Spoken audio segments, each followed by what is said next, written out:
Do the best you can until you know better. Then, when you know better, do better. Maya Angelou. Over the past 3 years of the Center for Leadership and Educational Equity's U.S. DOE Turnaround School Leader Program grant, our consortium of 9 Providence and 3 Central Falls schools have been on a fierce endeavor to do better, specifically to do better for our historically underserved students.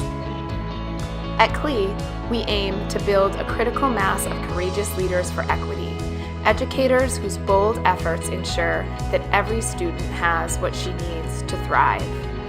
Through the TSLP funding, we increased this critical mass by building the capacity of Providence and Central Falls educators to lead for equity in 6 core leadership practices. These educators used the skills, knowledge, and mindsets of these practices to increase equity in their schools. As our grant work enters its final phase, we reflect. What was the impact of all this hard work? Did we indeed get better? A few key data points tell the story. First, did we build the capacity of educators to lead for equity? During the 3 years of the grant, 100% of the TSLP schools showed growth in core leadership practices. We measured these by critical indicators. Do educators believe that all students can achieve at high levels? Do educators change their assumptions about what students can do after collaboration with colleagues? These indicators increased in every TSLP school.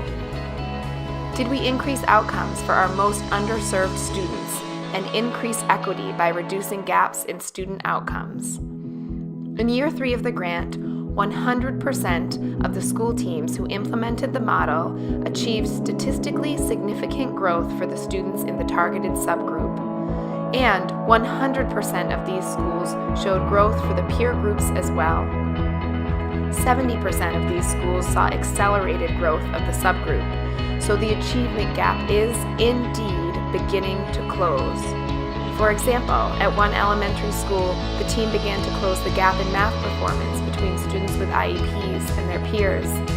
A middle school team began to close the gap for English language learners in reading. Across all of our schools, we saw compelling evidence of increasing equity. Finally, can we confidently say that a change in educator beliefs and practices was a factor in the increased outcomes for students? The answer is yes.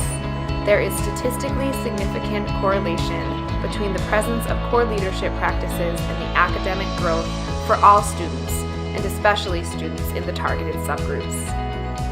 This is our story of how, during the course of this grant, through the incredibly hard work of a group of educators, we all got better. And we got better at getting better. During the grant, we saw significant growth in the number of schools that increased equity. So now, we renew our commitment to doing the best we can until we know better, and then toward doing better and better until we fully unleash the collaborative power of educators to give each and every child what she needs to thrive.